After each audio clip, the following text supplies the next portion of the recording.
Why do you want to be president? Well, I'm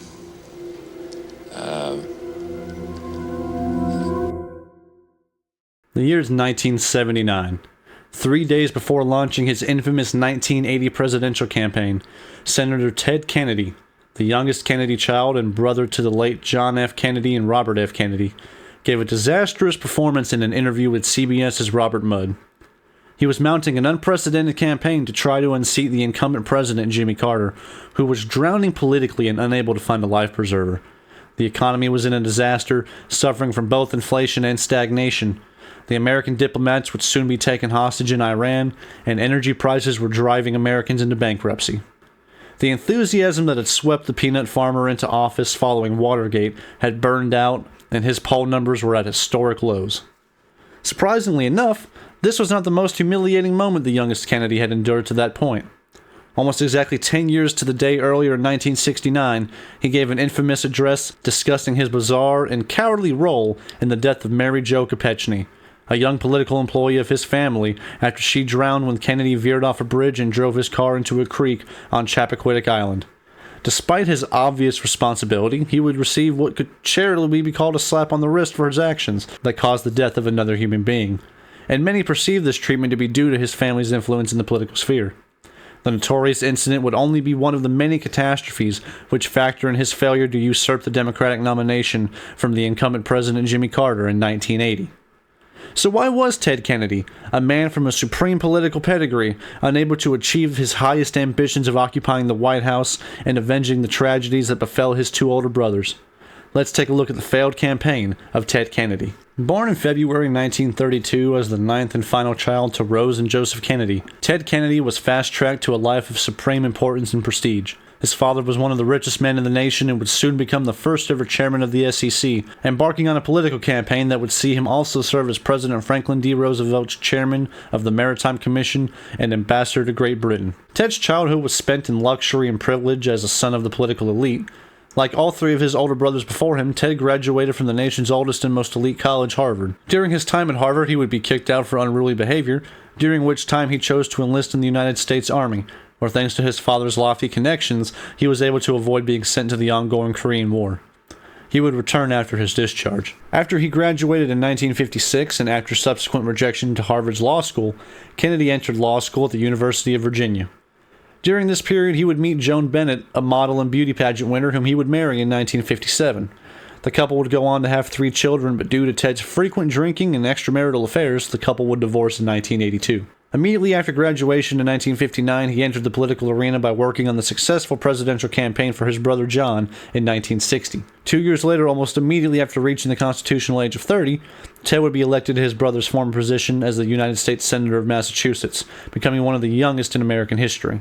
He would hold this seat for the next 46 years until his death in 2009. Despite an injury resulting from a helicopter crash that kept him from campaigning actively, he was soundly re-elected in 1964. The Kennedy name was simply unbeatable in Massachusetts, campaign or not.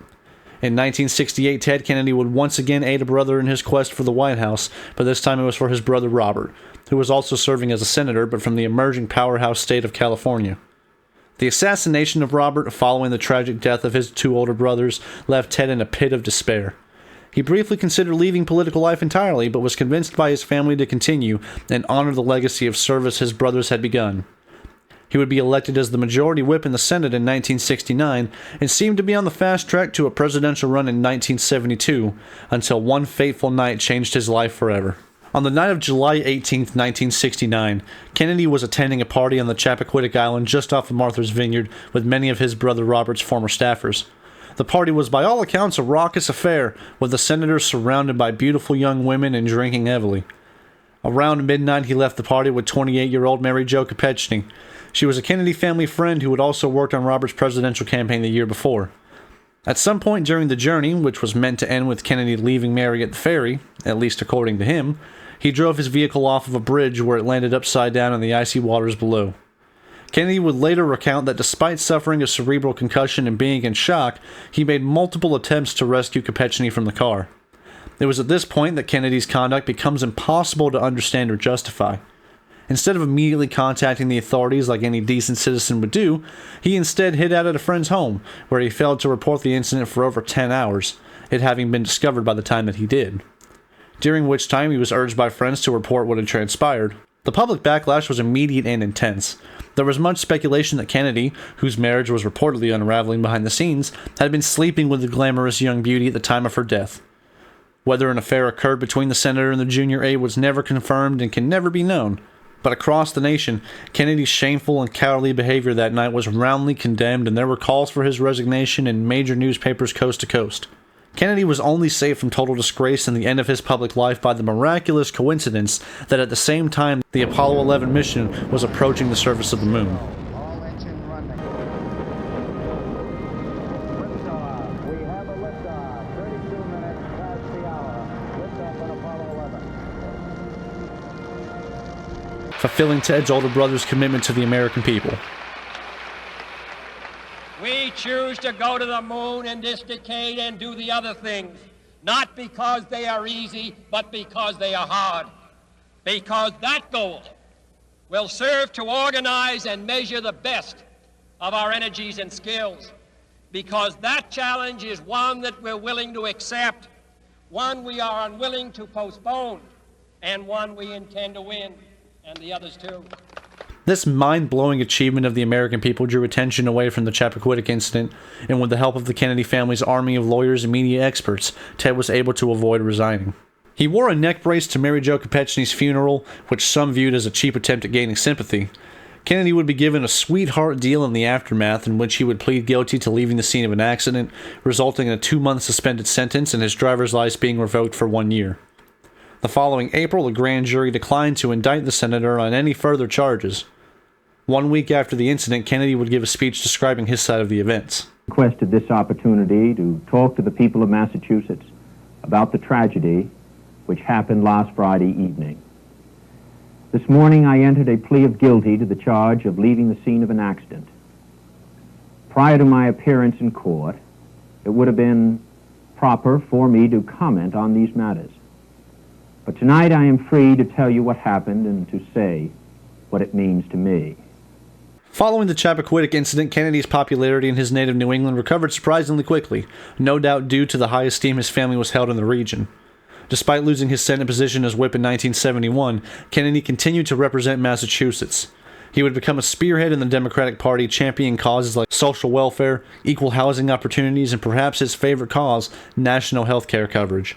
He would even work on a bill at the direction of President Jimmy Carter on the topic, and would later be scrapped by Carter due to perceived cost. After a term marked by constant power struggle between the president and one of the most powerful senators in the party, Kennedy would finally make his run for the presidency in the 1980 election cycle.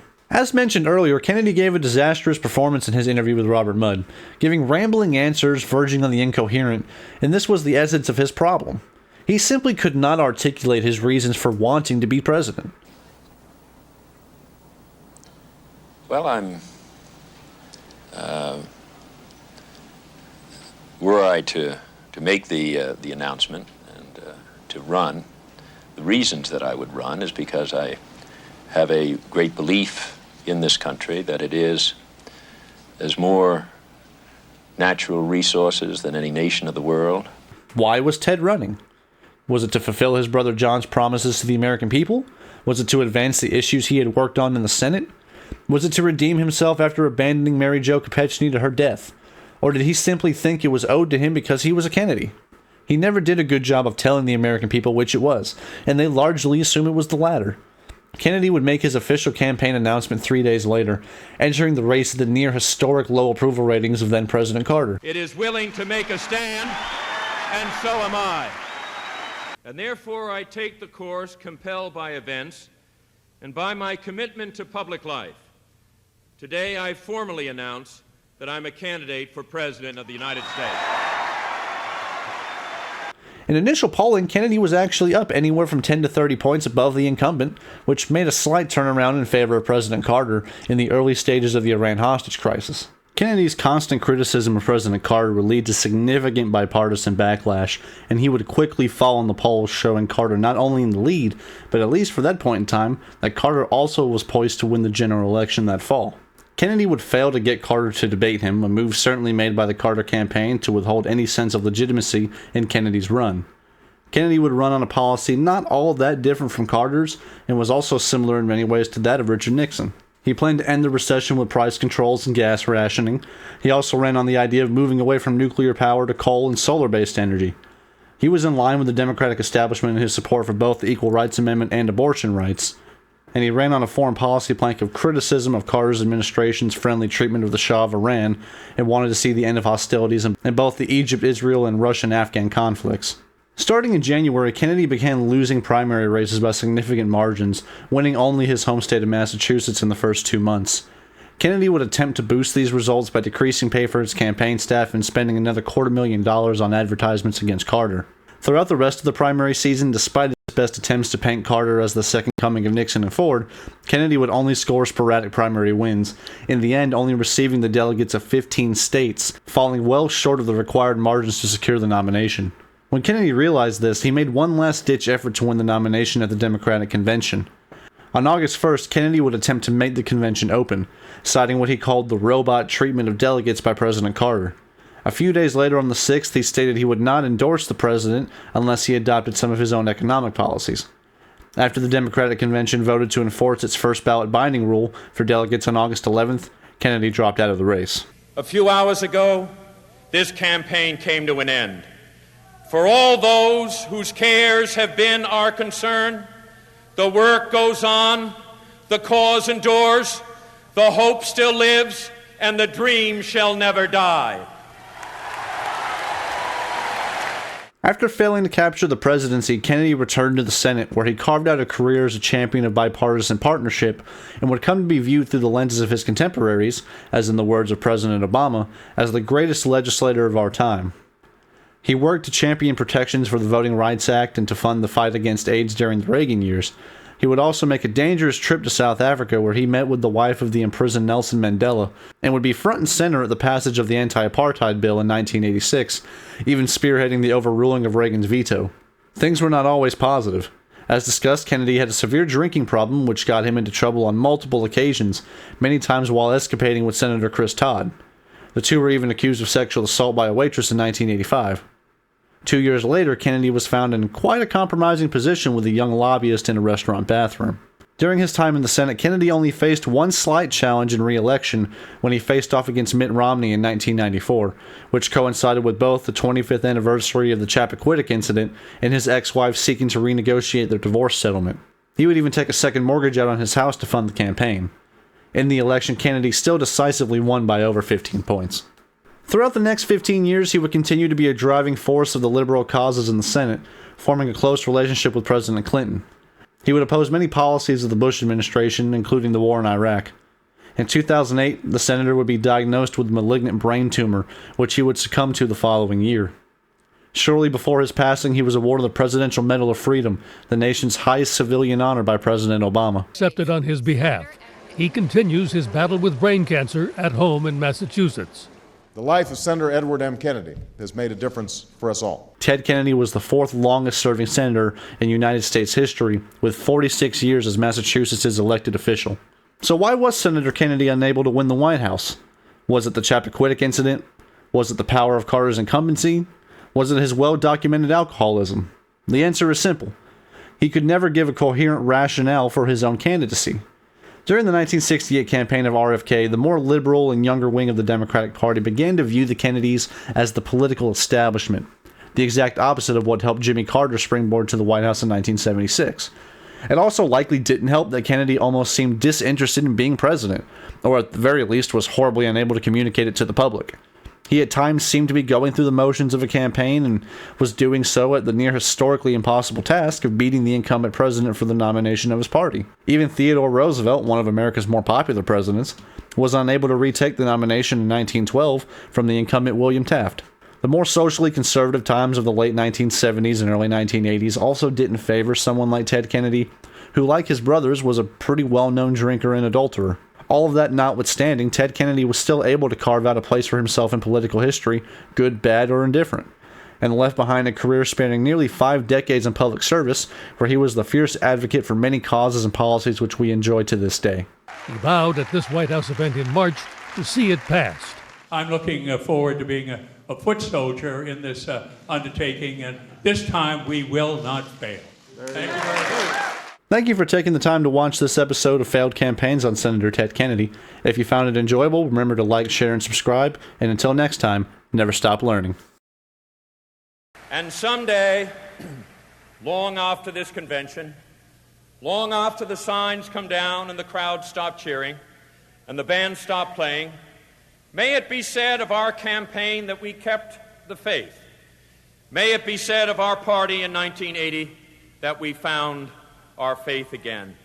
And may it be said of us both in dark passages and in bright days, in the words of Tennyson that my brothers quoted and loved, and that have special meaning for me now. I am a part of all that I have met. Too much is taken, much abides. That which we are, we are.